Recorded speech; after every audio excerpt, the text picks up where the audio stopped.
Because the Right. antenna is long, and it's got a Well, you bottom can- load on it. If it's got a whip, you might be able to adjust it a little bit. Yeah, it does. It's got Okay. a little Yeah. Allen key. Okay. Performance characteristics of receivers. Phase noise, noise floor, image rejection, minimum discernible signal, signal noise ratio, noise figure, and reciprocal mixing, and I don't know why they call it that. Selectivity, SDR nonlinearity, and using attenuators at low frequencies. Turns out they have no effect on signal and noise ratio because the noise is so high. So used to be sensitivity was one of the most important receiver specifications. On today's receivers, we talk about the minimum discernible signal. They short it as MDS, which is the weakest signal that the receiver will detect. One of the factors in that is the noise figure. And the noise figure is the ratio, again in dB, of the noise generated by the receiver compared to the theoretical minimum noise or noise floor. And they define that as dB per hertz. What does the minimum discernible signal of a receiver represent? Oh, I guess I Oh, you shouldn't just give it away. Thanks for the answer. Sorry about that. Well, you knew it anyway. Right. What's the noise figure of a receiver?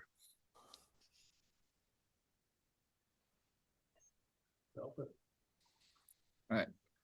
The ratio in dB of noise by the receiver to theoretical minimum. And I assume theoretical minimum is the noise floor.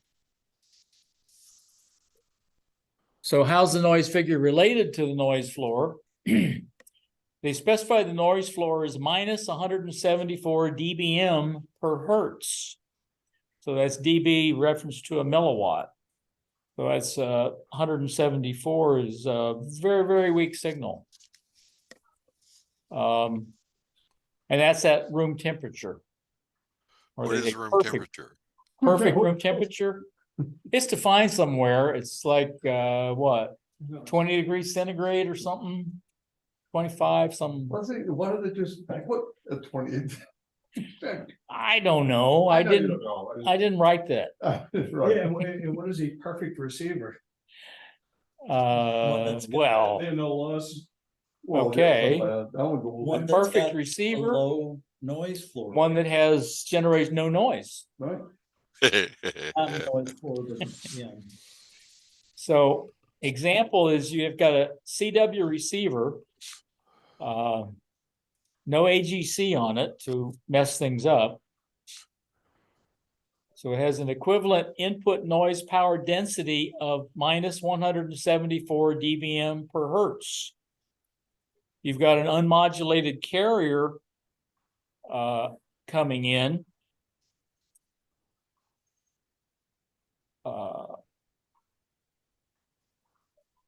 And it would have to be minus 148 dBm to generate a 0 dB signal to noise ratio.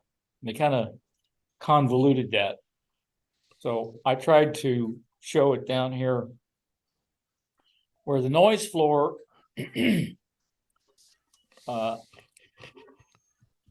times the noise bandwidth, okay, which is the 400 hertz in this case, which you have to convert to dB. So it's 10 log 400 over 1. So that's where the 26 dB comes in, which gives you the difference. Oh, and I thought I fixed that. Should be a minus 147 there, or approximately 148 dBm. So however wide your bandwidth is affects the noise power or the noise floor power. And that's why when you are trying to receive signals, you want to select your bandpass filter as narrow as you can. So it's, in theory, the same width of the signal you're trying to receive. So you minimize that amount of noise bandwidth, because that affects the effective noise floor. Hmm. You're more selective. Hmm? Isn't that selective? I mean, it's. Well, yes, selectivity, but it's You're also reducing the signal noise ratio or minimizing the signal noise ratio. So what does a receiver noise floor of minus 174 dBm represent? The minimum. Oh, I like D.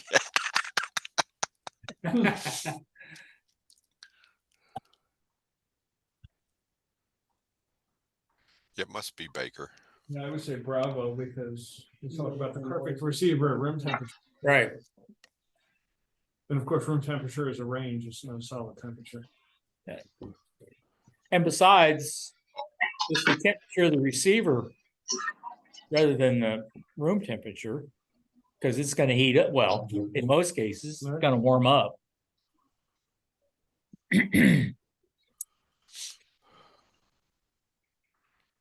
So we have a CW receiver, no AGC, the input noise power of 174 dBm per hertz.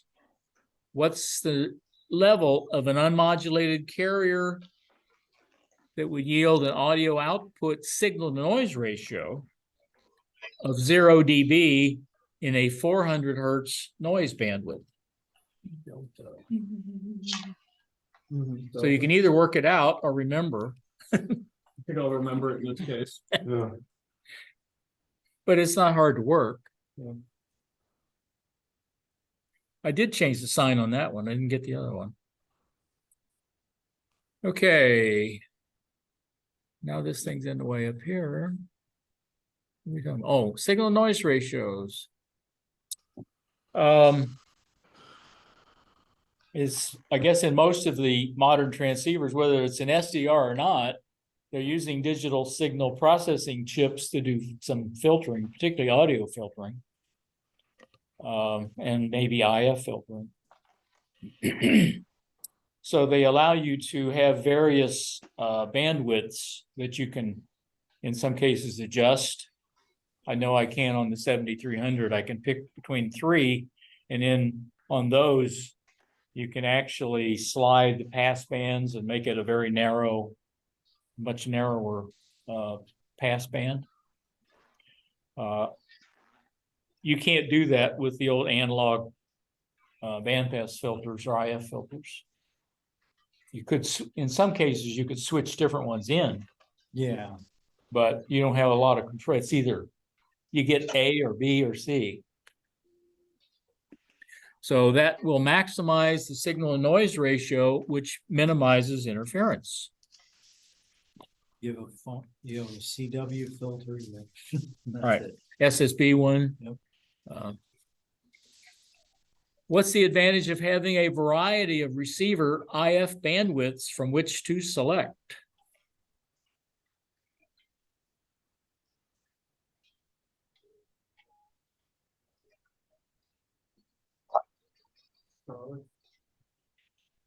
Charlie, you want to match the bandwidth of the signal as much as possible.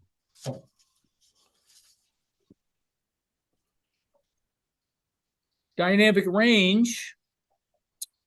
Now this is one, and I remember when I first came across the roofing filters, because Yaesu is great because they have roofing filters. I said, well, what is a roofing filter?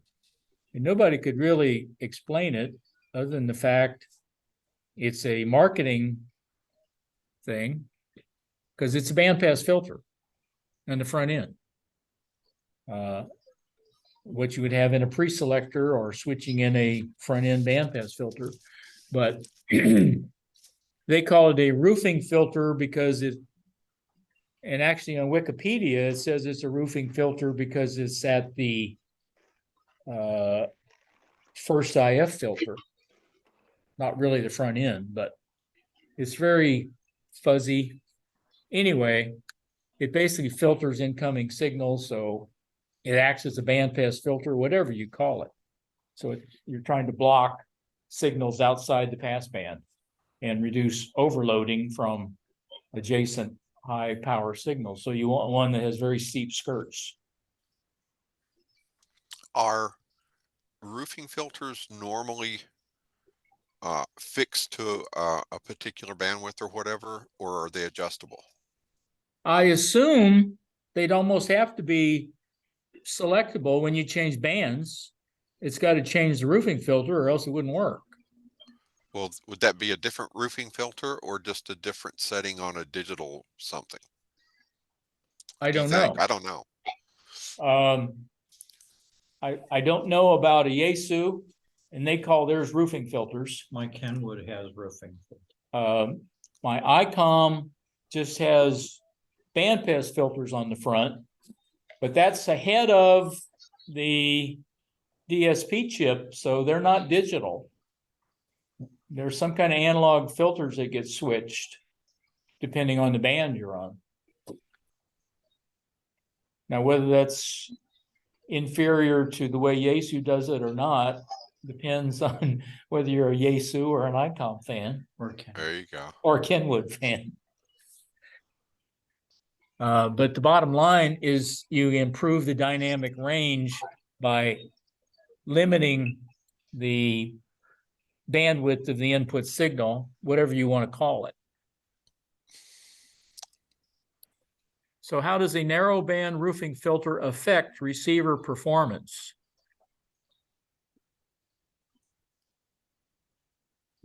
Yeah, improve the dynamic I'm range. going to pick Charlie. Very good. Okay. Oh, this is a fun one. Image rejection. Like I said in here, old receivers used to have an IF of 455 kilohertz. It was kind of a standard. I think every radio built in the old days was 455. In some cases, you'd have a dual conversion superhet, and they may go 9 megahertz and then go down to 455. And the reason 455 is a problem, I guess it wasn't so much for AM radio, but you can have very strong signals close by that are going to present as an image, come in on the same IF frequency. And it's very hard, it's much harder to filter out because of how close they are. So the example here is you've got a signal coming in at 15.21 megahertz.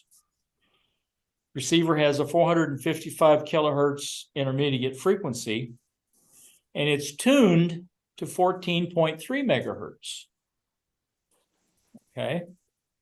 So basically that means that, and what I worked out in that first line is the local oscillator frequency would have to be at 14.755 because you normally do it higher than the frequency you're tuning at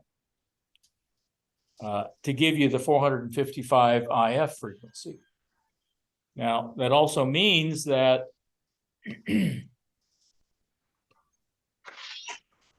that 15.21 megahertz signal compared to a local oscillator of 14.755 is also going to give you a 455 kilohertz intermediate frequency. So you're going to hear both of those signals, the 14.3 and the 15.2. And that's called an image frequency.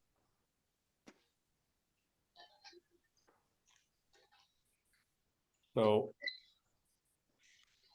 the only thing you can do when you're limited to that 455 IF is to try to have a bandpass filter would filter out that higher signal, which is hard to do. We have very narrow filter to do that.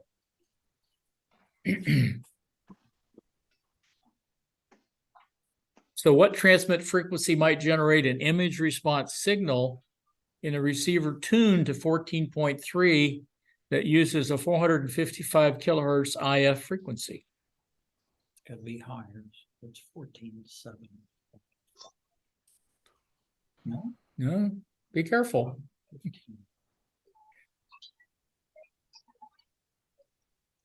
Oh, you talked about. Well, T, the 15.2 is the only one close enough. Image. Yeah, you either have to have a good memory or work it out.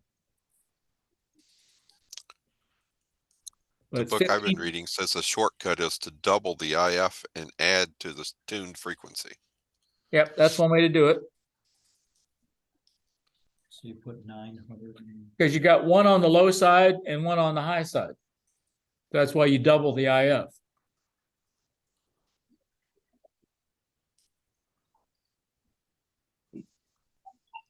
So just double the 455 and add it to the frequency you're talking about.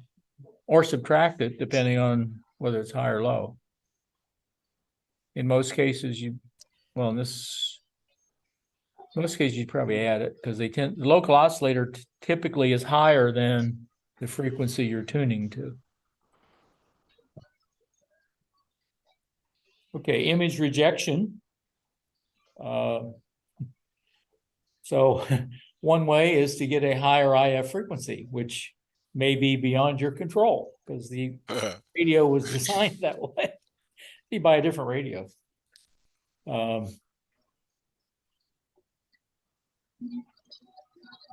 You can use the front end filter or pre-selector to try to filter some of those out if it's narrower enough.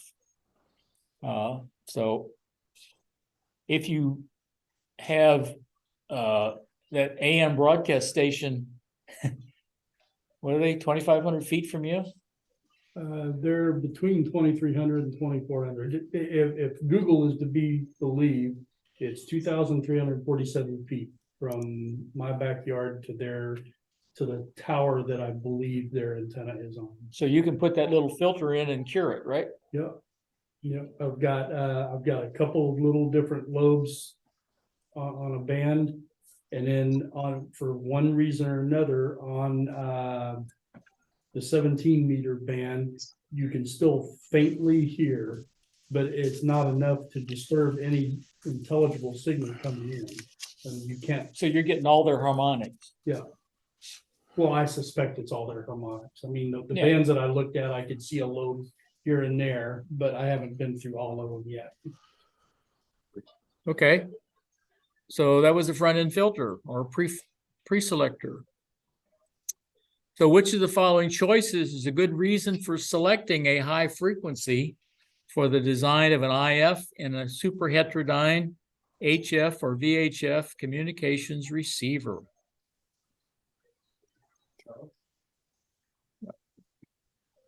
So I guess when you buy a radio, you should see what their IF is. But so at the beginning of this subsection, it said back in the day. So maybe there's such a problem today with all solid state circuitry. Well, most radios are SDR now, aren't they? Yeah, and they're probably not using 455, at least not for the first IF. Right.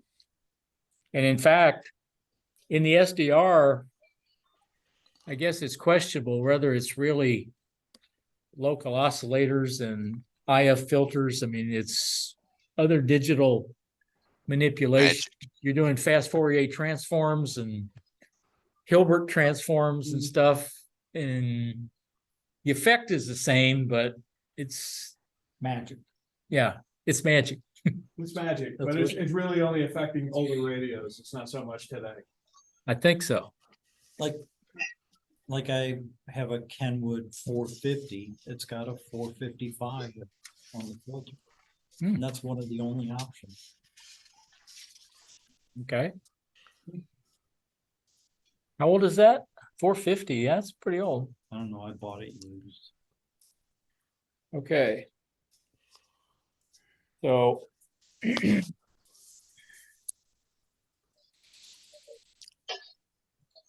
Which of the following receiver circuits can be effective in eliminating interference from strong out-of-band signals?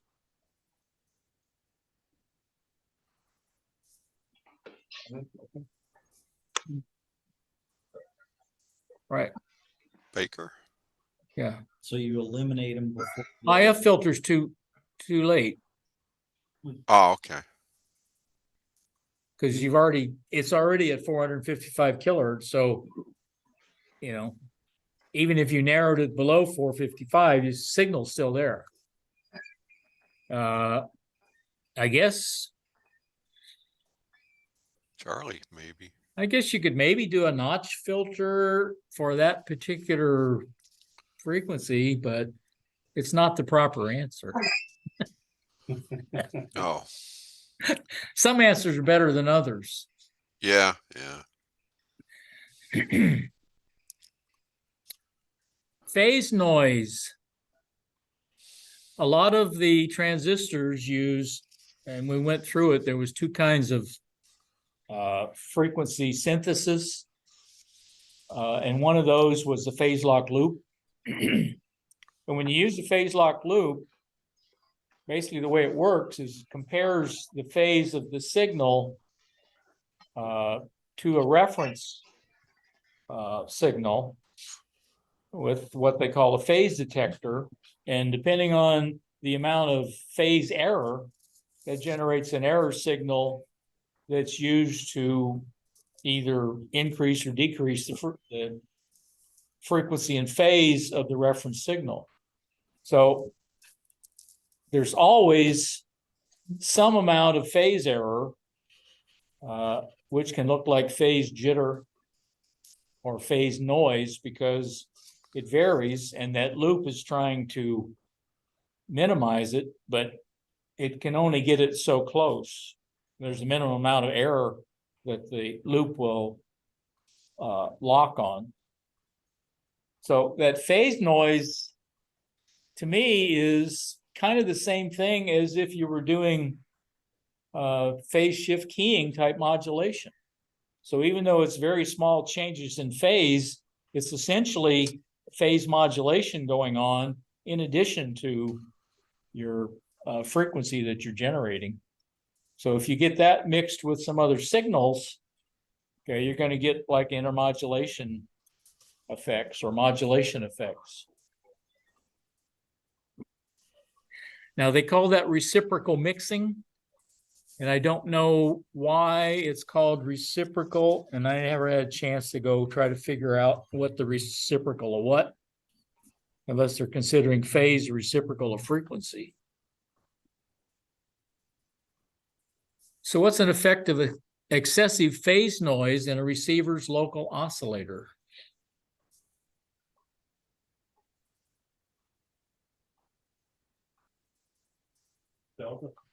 Delta.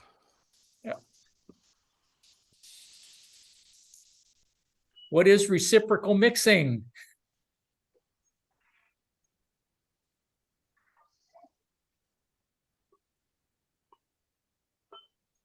Again, yep. It's the same question, slightly reworded. Yeah. They like to do that. That's good. Huh? That's good. Okay, SDR nonlinearity.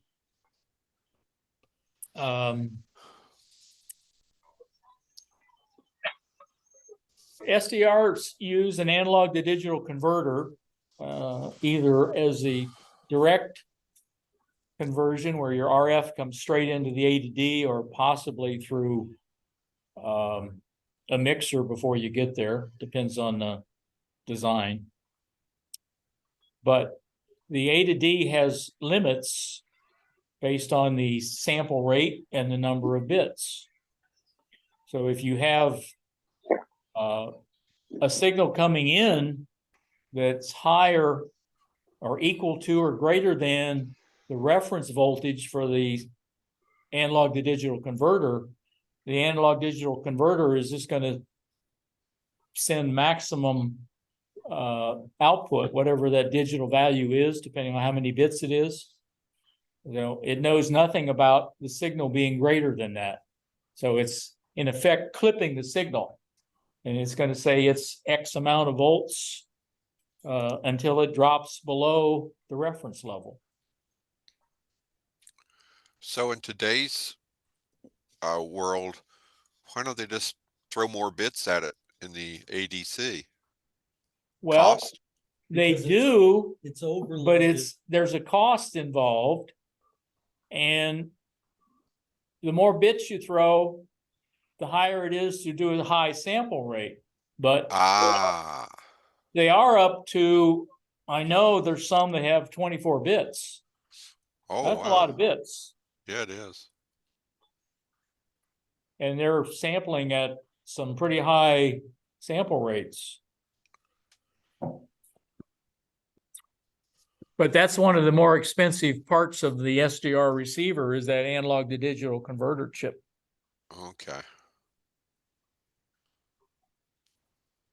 And even the 8 and 10-bit ones aren't cheap. Which of the following has the largest effect on an SDR receiver's dynamic range?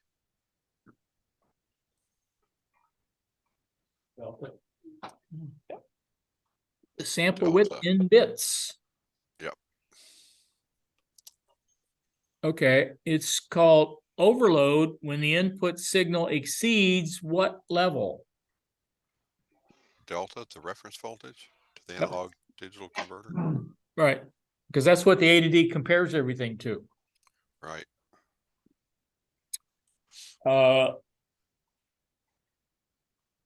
Okay, attenuators.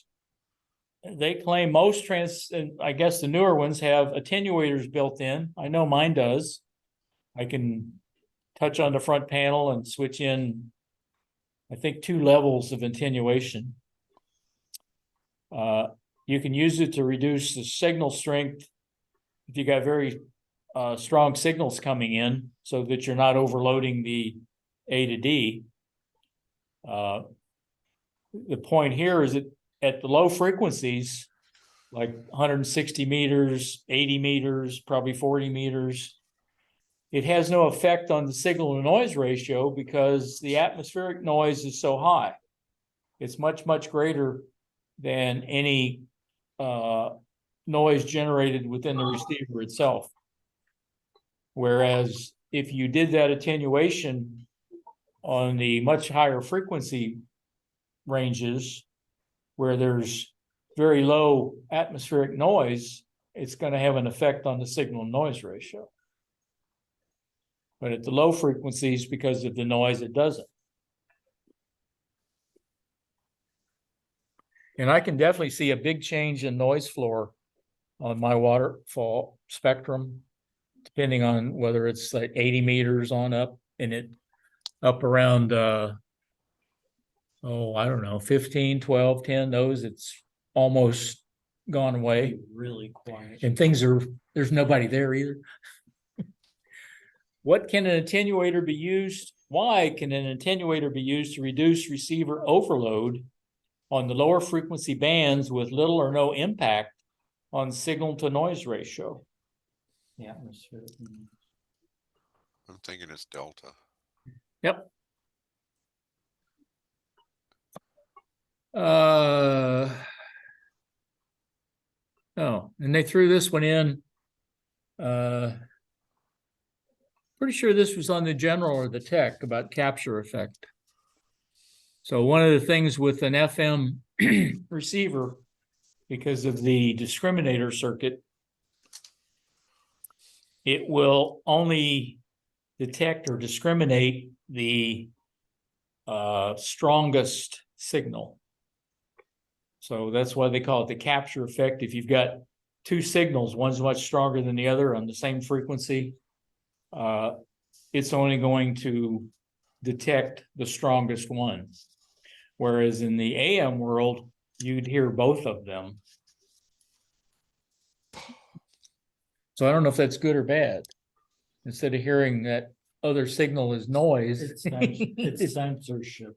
Yeah, censorship. what's the term of the suppression in an FM receiver of one signal by another stronger signal on the same frequency? Capture effect. Capture effect. Okay. Where's my thing?